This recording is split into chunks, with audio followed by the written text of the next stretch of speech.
स्वागत है आपका अपने YouTube चैनल स्टडी विद अमन कुल में। तो आज की इस वीडियो में हम चैप्टर 2 अपना क्लास 10 की बुक का पोएम का आपका हिंदी की पोएम का सेकंड चैप्टर राम लक्ष्मण परशुराम संवाद जो कि तुलसीदास द्वारा रचित आपका पाठ है, उसके क्वेश्चन आंसर, उसके MCQ क्वेश्चन, उसके आपके पैसेज के बीच के क्वेश्चन, उसके इम्पॉर्टेंट क्वेश्चन, सारे क्वेश्चन हम इस चैप्टर से रिलेटेड जो भी आपके बोर्ड एग्जाम में आ सकते हैं वो सारे हम डिस्कस करेंगे। तो सबसे पहले हम MCQ क्वेश्चन करेंगे। क्रोधित होते हुए भी परशुराम जी ने लक्ष्मण का वध क्यों नहीं किया? लक्ष्मण ने विश्व धनुष भंग नहीं किया था इसलिए नहीं। लक्ष्मण को कम आयु का बालक जानकर या सभा में सब उपस्थित थे या वह ब्राह्मण थे? वो ब्राह्मण भी नहीं थे, वो ब्राह्मणों का वध करते थे, तो इसमें उन्होंने लक्ष्मण को कम आयु का बालक जानकर ही उनका वध नहीं करा। श्री राम के स्वभाव में निम्न में से क्या नहीं था? विनम्रता, वाक्पटुता, सहनशीलता, अहंकार। तो वो विनम्र भी थे, वो पहले बात सुनते भी थे, उनमें सहनशीलता भी थी, पर उनमें अहंकार नहीं था। परशुराम के क्रोध करने पर लक्ष्मण ने धनुष के टूट जाने के कई तर्क दिए, इनमें से गलत तर्क कौन सा? यानी उन्होंने बहुत सारे तर्क दिए थे, अब कौन सा गलत है? हमारी दृष्टि में सभी धनुष एक समान है। हाँ, उन्होंने ये तर्क भी दिया था। बचपन में हमने बहुत से धनुष तोड़े, तब किसी हम पर क्रोध नहीं किया, तो यस, ये भी हमारा उन्होंने दिया था तर्क। ये तो राम के स्पर्श मात्र से ही टूट गया, इनमें उनका कोई दोष नहीं है, तो यस, उन्होंने ये भी दिया था। धनुष को तोड़ने वाला कोई तुम्हारा दास होगा, तो ये जो है वो तर्क उन्होंने नहीं दिया था, ये किसी और ने ये बात कही थी। नेक्स्ट क्वेश्चन है, शूरवीर अपनी वीरता कहाँ दिखाते हैं? घर में, बातों में, युद्ध में, या इनमें से कोई नहीं? तो जो शूरवीर होते हैं वो अपनी वीरता युद्ध में दिखाते हैं। लक्ष्मण का ये कथन, एक फूंक से पहाड़ उड़ाना, परशुराम के किस गुण को दर्शाता है? योद्धा, साहसी, कायर या मूर्खता? तो वो योद्धा को दर्शाता है कि अगर जिसमें दम होगा ना, वो एक फूंक से पहाड़ को उड़ा देगा, यह एक योद्धा ही कर सकता है। किसके कहने पर परशुराम ने अपनी माता का वध कर दिया था? गुरु के, प्रेयसी के, पिता के, या इनमें से कोई नहीं? तो उन्होंने अपने पिता के कहने पर उन्होंने अपनी माता का वध कर दिया था। परशुराम शिव को क्या मानते हैं? तो परशुराम शिव को गुरु मानते हैं, वह उनके एक शिष्य हैं। राम लक्ष्मण परशुराम संवाद में परशुराम बार बार विश्वामित्र से लक्ष्मण की शिकायत क्यों कर रहे हैं? विश्वामित्र सभी मुनियों में श्रेष्ठ थे? नहीं, सारे मुनि और इनसे भी श्रेष्ठ मुनि हैं। विश्वामित्र राम और लक्ष्मण के कुल गुरु थे, तो ये भी हो सकता है, बट नहीं। विश्वामित्र सीता स्वयंवर में जनक के पुरोहित थे? नहीं। विश्वामित्र उस समय राज लक्ष्मण के गुरु एवं अभिभावक थे, यानी वही उन्हें लेके आए थे वहाँ पे। कुल गुरु से यहाँ पे मतलब नहीं है, यहाँ पे उनके गुरु थे, ये आपको बताना है। अब ये पैसेज आपकी पोएम का ही दे रखा है, नाच समुदन पंच निहारा होई के कोई एक दास तुम्हारा, ऐसे कहा, तो ये आपको पूरा पढ़ना है। देन इसके हम क्वेश्चंस करते हैं। धनुष के टूट जाने पर श्री राम ने परशुराम से क्या कहा? ये धनुष को तोड़ने वाला आपका ही कोई दास होगा, ये धनुष मैंने तोड़ा है, ये धनुष मैंने नहीं तोड़ा, ये धनुष आपके किसी शत्रु ने तोड़ा है। तो पहला उन्होंने कहा था ये धनुष को तोड़ने वाला आपका ही कोई दास होगा। श्री राम के वचनों से परिचय मिलता है उनकी विनयशीलता का, उनकी निर्भयता का, उनकी सत्यप्रियता का, या इन सभी गुण का? तो हम कह सकते हैं इन सभी गुणों का। नेक्स्ट क्वेश्चन है, सेवकु सोजो करे सेवका, ये पंक्ति किसके द्वारा कही है? श्री राम के द्वारा, परशुराम के द्वारा, लक्ष्मण के द्वारा, विश्वामित्र के द्वारा? तो ये परशुराम जी ने कहा है। जब राम कहते हैं कि आपका ही कोई दास होगा, जो आपका सेवक होगा, उसी ने किसी ने करा होगा ये काम, तो वो परशुराम कहते हैं कि नहीं, सेवक वो होते हैं जो सेवकाई करें, यानी सेवक करें हम, जो वही होते हैं जो हमारा सेवा करें, बट यहाँ पे तो उन्होंने मेरा भंग करा है, तो ये परशुराम जी कहते हैं। परशुराम जी के अनुसार लक्ष्मण वश में है किसके? श्री राम के, विश्वामित्र के, मृत्यु के, शिव जी के। तो वो उन्हें जवाब दे रहे थे, इसलिए वो कहते हैं कि वो लक्ष्मण मृत्यु के वश में, यानी अब तो इसे मृत्यु ही मिलेगी। यहाँ प्रयुक्त त्रिपुरारी का संधि विच्छेद क्या हुआ? तो त्रिपुरारी तो हमारा हो जाएगा त्रिपुर प्लस अरि, त्रिपुरारी। त्रिपुरा और री कुछ नहीं होता, त्रि प्लस पुरारी कुछ नहीं होता, त्रिपुरारी नहीं होता कुछ, त्रिपुर प्लस अरि होता है। नेक्स्ट हम देखते हैं, आप कोई शब्दार्थ आपको समझ नहीं आया तो आप ये भी देख सकते हैं। नेक्स्ट है हमारा पैसेज बीएससी लखुन बोले मृदबानी अहो मुनिबस महावटमानी पुनि पुनि मोही देखाओ कुठारू चहत उड़ावन फूकी पहाड़ू। तो ये आपको पैसेज पढ़ना है पूरा। मैं इसलिए नहीं पढ़ रही क्योंकि टाइम आपका ज़्यादा लग जाएगा और ये आपकी बुक का ही है। परशुराम बार बार अपना कुठार किससे और क्यों दिखाते हैं? राम को भयभीत करने के लिए, लक्ष्मण को भयभीत करने के लिए, विश्वामित्र को भयभीत करने के लिए, महाराज जनक को भयभीत करने के लिए। वो लक्ष्मण को भयभीत करने के लिए बार बार अपना कुठार दिखा रहे थे। निम्नलिखित पंक्तियों में से किस पंक्ति में लक्ष्मण के शक्तिशाली होने का पता चलता है? बीएससी लखन बोले मृदवानी अहो मुनीमस महावटवानी पुनि पुनि मोही दिखाओ कुटाहु चहत उड़ावन फूकी पहाड़। यानी वो मुझे बार बार ऐसे कुठार दिखा रहे हैं कि वो एक फूक से पहाड़ उड़ा देंगे। तो हम इससे इस लाइन से पता चल सकता है कि लक्ष्मण कितने शक्तिशाली हैं। या फिर हम ये देख सकते हैं, देखी देखी कुठार सरासन बाना मैं कहुकच सहित अभिबाना यह कुंभड़ बतिया कोई नाही ते तरवीन देखी मारी। तो हम इस लाइन से भी कह सकते हैं कि ये हमारा है। तो वो दोनों लाइनें करेक्ट हो जाएगी। रघुकुल में किन किन के प्रति अपनी वीरता का प्रदर्शन नहीं किया जाता? देवता, ब्राह्मण, ईश्वर भक्त और गाय पर। स्त्रियों, बच्चों, ईश्वर भक्त और गाय पर। देवता, राजा, वीर योद्धा और स्त्रियों पर। स्त्रियों, बच्चों, राजा और गाय पर। तो यहाँ पे देवताओं, ब्राह्मण और ईश्वर भक्त और गाय पर नहीं आपका प्रहार करा जाता। बीएससी लखन बोले मृदमानी अहो मुनिबस महाटवानी, इस कथन का क्या उदाहरण है? तो इस कथन का ये हमारा वीरता का उदाहरण है। तो इसमें आपका मतलब बीएससी लखन मोले मृदमानी अहो मुनिबस महाटवानी, ये आपका व्यंग है जो लक्ष्मण जी कहते हैं। उपयुक्त पद्यांश में लक्ष्मण की चरित्र की कौन सी विशेषता होती है? वीरता की, शिष्टता की, धैर्य की, विनम्रता। तो धैर्य, विनम्रता, शिष्टता ये सारे राम के गुण हैं और वीरता जो उन्होंने दिखाई सबके सामने बोलने की, वो लक्ष्मण का गुण दिखाया गया है। नेक्स्ट यहाँ पे पहला प्रश्न आपको दे रखा है, परशुराम के क्रोध होने पर लक्ष्मण ने धनुष के टूट जाने के कौन कौन से तर्क दिए? ये बहुत इंपॉर्टेंट क्वेश्चन है और ये इसका आंसर आपको एकदम जो मैं दिखा रही हूँ वो लिखकर याद कर ही लेना है। अब इसका आंसर करेंगे, परशुराम के क्रोध होने पर लक्ष्मण ने कहा, हे मुनि, हमारी समझ में तो सारे धनुष एक समान होते हैं। श्री रामचंद्र ने तो बस इस नया धनुष समझा था, किंतु ये पुराना था और छूते ही टूट गया। श्री रामचंद्र जी का इसमें कोई दोष नहीं है, आप तो व्यर्थ में इतना क्रोध कर रहे हैं। तो इन्होंने ये 3 तर्क दिए थे कि इनमें हमारा कोई दोष नहीं है, हमने बचपन में भी बहुत सारे ऐसे तोड़ रखे हैं और ये तो पुराना ही था और श्री राम जी ने तो बस इसे छुआ था और ये टूट गया। नेक्स्ट क्वेश्चन है, प्रस्तुत काव्यांश के आधार पर लिखिए कि परशुराम जी के विषय में अपने विषय में सभा में क्या क्या कहा। यानी उन्होंने अपने बारे में क्या क्या कहा, अपने बड़ाई कर रहे थे ना। परशुराम अपनी प्रशंसा करते हुए सभा में बोले, मैं बाल ब्रह्मचारी और अत्यंत क्रोधी हूँ। बाल ब्रह्मचारी यानी मैंने कभी शादी नहीं करी और अत्यंत क्रोधी हूँ, यानी मैं बहुत ज़्यादा गुस्सा आता है। सारा संसार मुझे क्षत्रिय कुल के विनाश के रूप में जानता है। यानी वो एक ब्राह्मण है, सॉरी मैंने स्टार्टिंग में गलत बोल दिया था, वो एक ब्राह्मण है और वो क्षत्रिय कुल कौन सा होता है? जो राजा वगैरह होते हैं जो युद्ध करते हैं, उनके विनाश का रूप में जानता हूँ। यानी लोग मुझे इस टाइप से जानते हैं कि मैं क्षत्रिय कुल का अंत कर देता हूँ।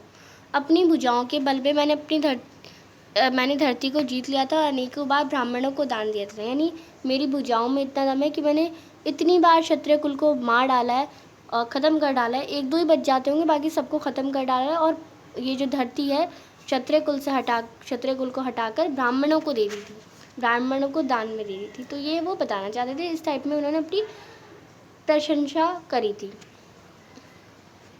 नेक्स्ट क्वेश्चन हम देखते हैं, परशुराम के बारे में कौन कौन सी बात विश्व प्रसिद्ध थी? तो उन्होंने वो बहुत अत्यंत क्रोधी थे और ये एक बात उनमें जो फेमस थी। और वो पितृभक्त थे, यानी अपने पिता को बहुत मानते थे। पूरा संसार उन्हें क्षत्रिय कुलद्रोही के रूप में जानता था और वो शिव जी के पूर्ण भक्त भी थे, या हम उनके दास भी कह सकते हैं या उनके शिष्य भी कह सकते हैं। फिर यहाँ पे आपको ये वाला पैसेज पढ़ना है। देन क्वेश्चन इसके रिलेटेड कौन से क्वेश्चन हो सकते हैं? तुम तो कालू हक आक जनलावा के माध्यम से लक्ष्मण परशुराम से क्या कहना चाहते हैं और क्यों? तो परशुराम लक्ष्मण को बार बार मारने की धमकी दे रहे हैं, अतः लक्ष्मण जी उससे कह रहे हैं कि ऐसा लगता है जैसे आप मौत को मौत का मतलब मौत आपके हाथों में, कुछ इस टाइप से आप इसका आंसर करेंगे। नेक्स्ट सेकंड क्वेश्चन होगा, लक्ष्मण के किस कथन से उनकी निडरता का परिचय पता चलता है? तो आप यहाँ से आंसर करेंगे, आप तो जबरदस्ती काल को मेरे लिए बुला रहे हैं। इस कथन से उनकी निडरता का परिचय पता चलता है। उन्हें पता नहीं चलता, उन्हें मौत से डर नहीं लगता। लक्ष्मण के कठोर वचनों को सुनकर परशुराम ने क्या किया? लक्ष्मण के कठोर वचनों को सुनकर परशुराम ने अपना फरसा संभालकर हाथ में पकड़ लिया। उन्हें बार बार वो अपना फरसा उसे दिखाने लगे। अपना जो जो उनके हाथ में कटोरा था, जो डंडी टाइप से होती है, उसे वो बार बार उसे दिखा रहे थे। फरसा जैसे कहते हैं हम। फरसे को हाथ में पकड़कर परशुराम क्या बोले? तो इस पैसेज के अकॉर्डिंग आंसर करना है। तो वो परशुराम जी जो हैं फरसे को हाथ में पकड़कर बोले, ये कटु वचन बोलने वाला बालक वध के योग्य में है। यानी उन्हें उसे मौत बुला रही है। अब मैं इसका वध कर दूं तो कोई मुझे दोष मत देना। बालक समझकर मैंने इसकी कई बार क्षमा किया, परंतु अब ये सचमुच में मरने वाला है। नेक्स्ट क्वेश्चन है, परशुराम क्यों क्रोधित हुए थे? तो लक्ष्मण जी बार बार व्यंग कर रहे थे, इसलिए परशुराम जी क्रोधित हो गए थे। 6 प्रश्न है, परशुराम को क्रोधित होता हुआ देखकर विश्वामित्र ने क्या कहा? तो परशुराम को क्रोधित होकर विश्वामित्र कहते हैं कि विश्वामित्र द्वारा लक्ष्मण हे मुनिवर, लक्ष्मण के अपराध को क्षमा कर दीजिए। वैसे भी साधु लोग बालकों के गुण और दोषी की गणना नहीं करते। यानी बच्चों में जो गुण है, अच्छी बातें हैं, बुरी बातें, वो सब वो गिनते नहीं हैं साधु लोग, वो उन्होंने कहा। नेक्स्ट क्वेश्चन है, परशुराम ने सभा में किस कार्य का दोष उन्हें ना देने के लिए कहा? कि वो अगर वो श्री लक्ष्मण जी का वध कर देंगे तो उनका दोषी मत बोलना, उन्होंने ये कहा। कटु वचन बोलने वाला ये बालक वध के योग्य है। इस कार्य का दोष उन्हें ना देने के लिए परशुराम जी ने सभा में कहा। नेक्स्ट है, परशुराम जी ने नेक्स्ट 8th क्वेश्चन है आपका, विश्वामित्र द्वारा लक्ष्मण के अपराधों को क्षमा कर देने की कहने पर परशुराम ने क्या कहा? यानी उसे क्षमा कर दीजिए तो परशुराम ने क्या कहा विश्वामित्र के कहने पर? विश्वामित्र द्वारा लक्ष्मण के अपराधों को क्षमा कर देने की कहने पर परशुराम ने कहा कि हे विश्वामित्र, मेरे हाथ में तीक्ष्ण धार वाला फरसा है। मैं दयारहित और क्रोधित हूँ। केवल आपकी नम्रता के कारण मैं इस उत्तर दे रहे बालक को बिना मारे छोड़ रहा हूँ। नेक्स्ट क्वेश्चन है 9th, विश्वामित्र के मन ही मन हंसने का क्या कारण था? तो परशुराम अभिमान के कारण राम और लक्ष्मण के लोह में शक्तिशाली शरीर के पराक्रम को समझ नहीं पाते। वह इस ईख की खाड़ समझकर खा जाना चाहते थे। इसी कारण विश्वामित्र मन ही मन हंस रहे थे। नेक्स्ट है, अयम में शब्द का अर्थ है। तो अयम में होता है यानी लोहे से बना हुआ, जिसका शरीर लोहे से बना हुआ होता है या लोहे से निर्मित होता है, यही हमारा इसका अर्थ होगा। नेक्स्ट क्वेश्चन देखते हैं। नेक्स्ट आपका 5th वाला जो पैसेज है, इससे क्वेश्चन है, लक्ष्मण ने परशुराम से क्या कहा? तो लक्ष्मण ने परशुराम से कहा, धनुष तो बहुत पुराना था, अब उसके टूट जाने से कोई लाभ या हानि भी नहीं होगी। मोस्ट इम्पॉर्टेंट क्वेश्चन आपके थोड़े लॉन्ग आंसर टाइप 3 नंबर के, 4 नंबर के और 5 नंबर के यहाँ पे क्वेश्चन आएंगे, तो सारे इंपॉर्टेंट है, आपको इन्हें देखना है। राम लक्ष्मण परशुराम संवाद हास्य, व्यंग, क्रोध, अंधकार तथा शांति का अनूठा संगम है। इस संदर्भ में अपनी अनुभूति पर विचार कीजिए। निश्चय ही राम लक्ष्मण परशुराम संवाद हास्य, व्यंग्य, क्रोध, अहंकार तथा शांति का अनूठा संगम है। इसमें लगभग सभी रसों का समीक्षण है। पाठक भाव विभोर होकर प्रसंग में लीन हो जाता है। लक्ष्मण के संवादों में हास्य व्यंग्य की अनुभूति होती है, तो परशुराम के संवाद में क्रोध और अहंकार हमें दिखता है। विश्वामित्र के संवादों से शांत रस की अनुभूति होती है और उनके शब्दों से वशिष्ठ झलकता है। वातावरण में शांति आ जाती है। राम विनय तथा कोमल स्वभाव के हैं। वह मितभाषी तथा शांति के स्वरूप है। स्वयं को परशुराम का दास बताकर वह अपनी छवि को और उत्तम बना लेते हैं। वह मर्यादित और तथा धीर गंभीर है। नेक्स्ट क्वेश्चन है, इस प्रकार हम कह सकते हैं कि ये प्रसंग वास्तव में हास्य, व्यंग्य, क्रोध, अहंकार तथा शांति का एक अनूठा संगम है, यानी सबसे मिलके बना है। ये 3 क्वेश्चन दे रखे हैं, बट आंसर तीनों में से तीनों का एक ही होगा। क्वेश्चन अलग अलग टाइप से बन सकता है। पहले लक्ष्मण को अपने कुल की कौन सी परंपरा पर अभिमान है? लक्ष्मण अपने कुल की किस परंपरा के विषय में परशुराम को बता रहे हैं? या राम लक्ष्मण परशुराम संवाद में लक्ष्मण ने अपने कुल की विशेषताओं का उल्लेख किया है कि नहीं? दो विशेषताओं के बारे में बताइए। तो लक्ष्मण सूर्यवंशी हैं। वह गर्व सहित अपने कुल की परंपरा के विषय में बताते हैं। परशुराम से कहते हैं, हमारी कुल की परंपरा के अनुसार देवताओं को, गायों को, ब्राह्मणों को, भक्तों पर वीरता नहीं दिखाई जाती, यानी उनसे युद्ध नहीं करा जाता। यह अध्याय ये अक्षम्य अपराध है, यानी ये ऐसा करेंगे तो ये अपराध माना जाता है।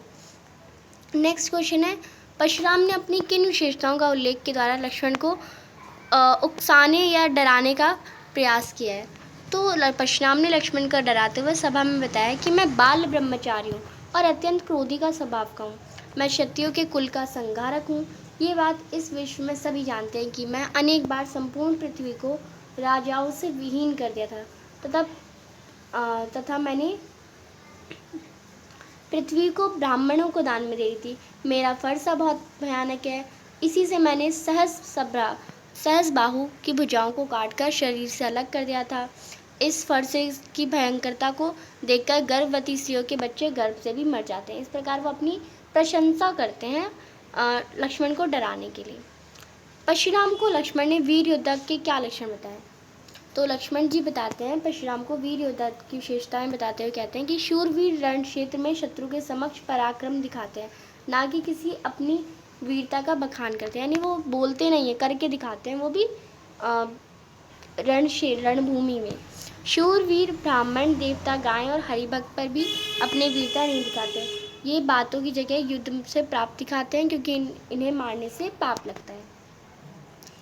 फिर है 5th क्वेश्चन, साहस शक्ति के साथ विनम्रता हो तो बेहतर है। इस कथन पर अपने विचार लिखिए। साहस और शक्ति एक दूसरे के पूरक है, यानी आप में अगर कॉन्फिडेंट है तो आप में आपको अपने आप ही शक्ति मिल जाती है, यानी आप कहते हैं ना कि अगर आप ये कर सकते हैं तो आप कर ही सकते हैं। तो ये मनुष्य के श्रेष्ठ गुण हैं, ये एक दूसरे के साथ चलते हैं। यदि उनके साथ विनम्रता का गुण का समावेश रहता है, यानी अगर आप पोलाइटली किसी से बात भी करना आता है आपको, तो आपका सोने पर सुहागा हो जाएगा, ये वाला काम हो जाएगा। साहस और शक्ति तथा विनम्रता के मेल से मनुष्य महान बन जाता है, जैसे श्री राम हैं। विनम्रता के अभाव में मनुष्य अहंकारी होकर अपनी शक्तियों का, साहसों का दुरुपयोग करने लगता है। अगर विनम्रता नहीं होगी तो वो अहंकारी बन जाएगा और फिर अपनी शक्तियों का दुरुपयोग करेगा, गलत इस्तेमाल करेगा। विनम्रता उस पर नैतिकता का अंकुश लगाती है, यानी सही और गलत करने में रोकती है, मनुष्य को सही राह पर चलना सिखाती है। अतः साहस शक्ति के साथ विनम्रता होने का अत्यंत आवश्यक है। नेक्स्ट है क्वेश्चन नंबर 6, नाथ संबोधन बंज निहारा होई के एक दास तुम्हारा। ये कहकर राम क्या करना चाहते हैं? राम अपनी विनय तथा कोमलता से परशुराम के क्रोध को शांत करना चाहते हैं। वे जानते हैं कि परशुराम अपने गुरु का धनुष तोड़े जाने पर से बहुत दुखी हैं। उस क्रोध को शांत करने के लिए उनके साथ वे अत्यंत विनम्र से बात करते हैं। वह मानो उनकी शरण में जाकर कहते हैं, बताइए मैं आपका दोषी हूँ, परंतु आपका ही दास हूँ, अतः क्रोध ना कीजिए। फिर क्वेश्चन आपका, राम के द्वारा स्वयं को दास बताने पर परशुराम ने दास की विशेषता, किस विशेषता को या कौन कौन सी विशेषता को और संकेत किया? राम ने अपने आप को स्वयं उनका दास बताते हुए कहा, तो राम के द्वारा स्वयं को दास बताने पर परशुराम बोले कि तुम स्वयं को मेरा सेवक कैसे कह रहे हो? सेवक तो वो होता है जो सेवा करता है, शत्रु के समान कार्य करता है, वह सेवक कैसे हो सकता है? तुमने तो शत्रु जैसा काम करा, तुमने तो मेरे गुरु का धनुष तोड़ दिया, अतः तुम मेरे सेवक नहीं हो सकते, अर्थात शिव धनुष को तोड़ने वाला मेरा शत्रु हो सकता है, सेवक नहीं। लक्ष्मण ने धनुष टूटने के किन कारणों की संभावना व्यक्त करते हुए राम को निर्दोष बताया? तो ये इम्पॉर्टेंट है, ये CBSE में सेट 3rd में आया भी है 2019 में। तो लक्ष्मण ने धनुष टूटने के कई कारण बताते हुए राम को निर्दोष बताया। धनुष अत्यंत जीर्ण था, वह जो राम के हाथ लगते ही टूट गया, पहला कारण ये बताया। दूसरा, उन्होंने कहा कि हमारे लिए तो सभी धनुष एक समान है, इस धनुष के टूटने से कोई लाभ या हानि तो नहीं हुई। और तीसरा, उन्होंने बताया राम ने तो इससे नया समझकर छुआ ही था, छूने भर से ही टूट गया। फिर 9वां प्रश्न है, इस पाठ से हमें क्या संदेश मिला या इस पाठ से हमें क्या शिक्षा मिलती है? तो इस पाठ से हमें पता चलता है कि क्रोध के अतिरेक से बचने की शिक्षा देता है। क्रोध विवेक को नष्ट कर देता है, यानी हमें गुस्सा जितना आएगा तो हमारी बुद्धि उतनी कम होती जाएगी।